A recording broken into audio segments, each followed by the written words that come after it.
sini saya akan menjelaskan tentang asumsi dasar dari yurisdiksi negara. Kata-kata yurisdiksi atau jurisdiction itu berasal dari kata mana ya? Kata-kata yurisdiksi itu berasal dari kata Yunani yaitu jurisdiction yang yuris artinya adalah kepemilikan atau kepunyaan menurut hukum, dan diktio artinya adalah perkataan, ucapan, dan sapaan. Dari asal kata tersebut dapat kita simpulkan bahwa yurisdiksi merupakan suatu bentuk kedaulatan yang berkaitan dengan kepunyaan menurut hukum atau kepemilikan menurut hukum, kewenangan hukum, dan juga masalah hukum. Dimiliki oleh negara yang berdaulat. Dalam tatanan hukum internasional, ini berdasar kepada prinsip kedaulatan negara. Negara yang berdaulat dalam arti ini adalah negara yang merdeka. Negara yang telah merdeka adalah negara yang memiliki konsep yang dimilikinya untuk meregulasikan segala bentuk hal yang terjadi di dalam region ataupun teritorialnya.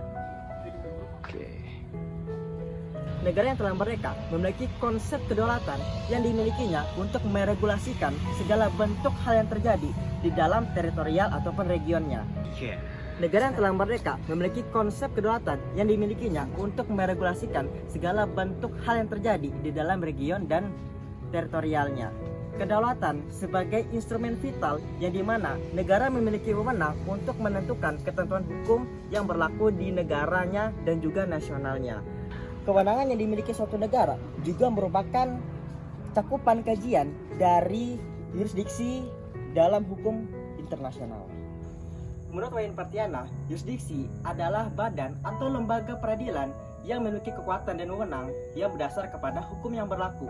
Dalam konteks negara, ini berkaitan erat dengan otoritas negara dalam menentukan dan menegakkan hukum yang berlaku dan dibuat oleh negara. Saya mengumpulkan bahwa yurisdiksi adalah kemampuan akan kekuasaan hukum terhadap benda objek orang dan peristiwa hukum, di mana ini merupakan suatu representasi dari kedaulatan negara, pemerataan rajin negara, dan bentuk dan intervensi atau kebijakan luar negeri yang tidak boleh mencampuri urusan dalam negeri negara lain.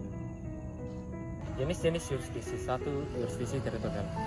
Yurisdiksi teritorial yurisdiksi yang berdasarkan pada wilayah geografis seperti provinsi, kabupaten, dan kota. 2. Yurisdiksi fungsional.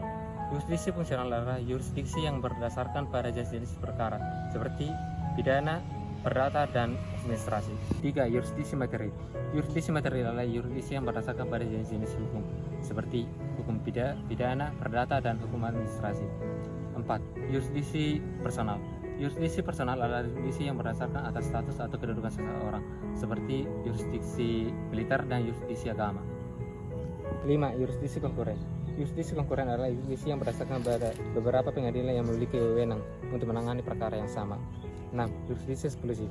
Yurisdiksi eksklusif adalah yurisdiksi yang berdasarkan pada satu pengadilan yang memiliki wewenang eksklusif untuk menangani perkara tertentu. Yurisdiksi internasional. Yurisdiksi yang berdasarkan pada hukum internasional dan melibatkan beberapa negara atau beberapa organisasi internasional. Terima kasih. Sekian dan terima kasih. Hubungan yurisdiksi negara dengan kedaulatan negara. Kedaulatan negara adalah kekuasaan tertinggi di suatu negara. Berarti tidak ada yang lebih tinggi darinya. Namun, apa hubungannya dengan yurisdiksi negara? Kedaulatan memiliki dua aspek, yaitu secara internal, negara berdaulat memiliki hak mutlak untuk mengatur wilayahnya. Secara eksternal, negara berdaulat memiliki kebebasan untuk menjalin hubungan internasional dengan negara lain, namun harus menghormati kedaulatan negara lain. Sedangkan yurisdiksi negara adalah tangan kedaulatan karena dia dapat menegakkan hukum yang ada di wilayah tersebut.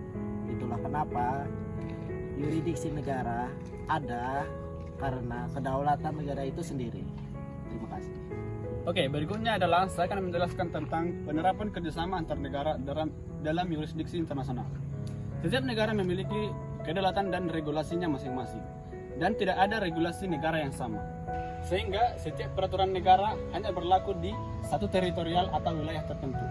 Setiap warga negara harus mematuhi aturan, dan apabila ada pelanggaran hukum, negara tersebut berhak untuk mengadili dan memberikan hukum sesuai dengan prosedur tertentu. Nah, pertanyaannya, bagaimana dengan pelanggar hukum yang melarikan diri ke luar negeri? Apakah negara tersebut masih berhak mengadili atau memberikan hukuman kepada pelanggar tersebut meski dia berada di luar kedaulatan negara asalnya? Kita simak berikutnya.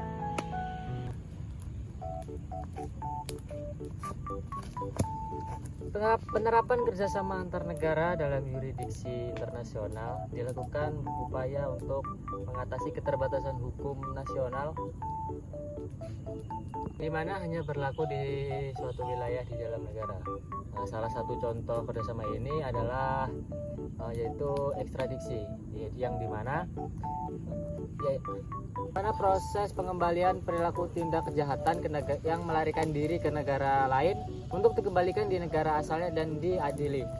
Jadi prinsip utama ekstradisi yaitu yang pertama itu tidak ada celah bagi para tindak penjahatan untuk bebas dari hukuman hanya dikarenakan lari ke negara lain. Yang kedua, negara asal pelaku dianggap paling berwenang untuk mengadili seorang tindak kejahatan.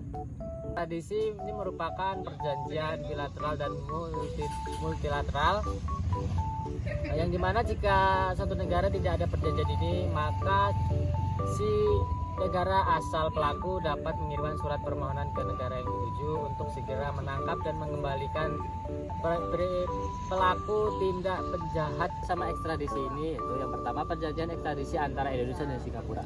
Jadi pada tahun 2017 Indonesia mengekstradisi Ahmad Zia Alizadah tersangka dengan kasus perdagangan manusia di Australia. Lalu yang kedua ada kasus koruptor Indonesia kabur ke Singapura.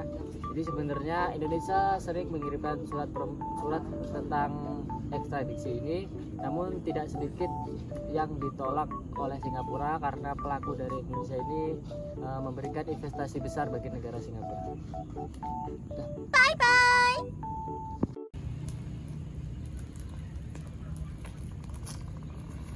Anjing, jangan